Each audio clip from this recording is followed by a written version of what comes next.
Praise the lord. యేసుక్రీస్తు నామమున అందరికీ శుభములు. ఎలా ఉన్నారు ప్రియమైన సహోదర సహోదరీమణులారా? దేవుని కృప వల్ల మీరందరూ బాగానే ఉన్నారని నమ్ముతున్నాను. సరే, ఈరోజు దేవుని వాక్యము చూద్దాం. ఈరోజు వాక్యమేమిటంటే సామెతలు 24:10. శ్రమదినమున నీవు కృంగిన ఎడల నీవు చేతకాని వాడవగుదువు. ప్రియులారా, ఈ వాక్యం మన జీవితానికి చాలా బలమైన హెచ్చరిక ఇస్తోంది.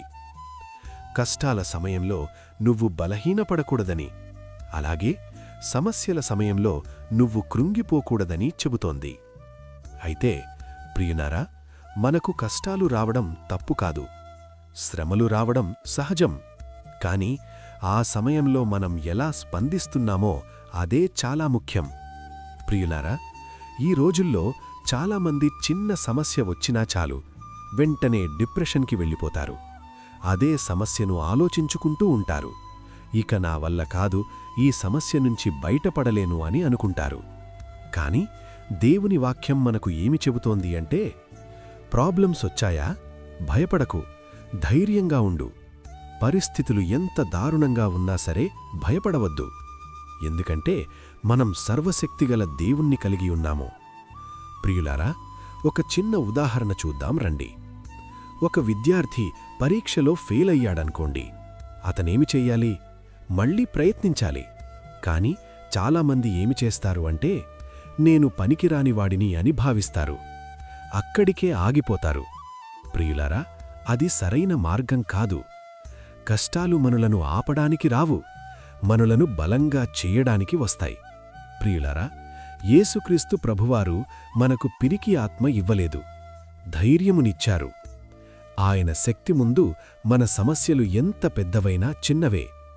ప్రియులారా, నీ జీవితంలో ఇప్పుడు ఏ శ్రమ ఉందో నాకు తెలీదు. బహుశా అది ఆర్థిక సమస్య కావచ్చు, కుటుంబ సమస్య కావచ్చు, చదువు సమస్య కావచ్చు. ఏదైనా సరే అస్సలు భయపడద్దు, నిలబడు. ఎందుకంటే ప్రభువైన యేసుక్రీస్తువారు నీ చెయ్యి పట్టుకొని ఉన్నాడు. నీకు తెలియకుండానే నీ సమస్యలన్నింటినీ అణిచివేస్తాడు. అవును, ఇది నిజం. నీకు ఏ సమస్య అయినా, ఎంత పెద్దదైనా 2 పనులు చెయ్యి. ఒకటి ప్రార్థించు, రెండవది దేవుని వాక్యము ధ్యానిస్తూ ఉండు. ప్రియులారా, కష్టాల సమయంలో నిలబడినవాడే విజయాన్ని చూస్తాడు. సరే, ఈరోజు మనం ఒక నిర్ణయం తీసుకుందాం. నేను కష్టాల్లో కృంగిపోను, నేను వదిలిపెట్టను, దేవునిపై విశ్వాసంతో నిలబడతాను. ప్రియులారా, శ్రమలో నిలబడినవాడే ఆశీర్వాదాన్ని అనుభవిస్తాడు.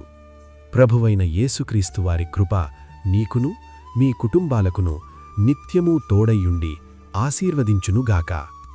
ఆమేన్.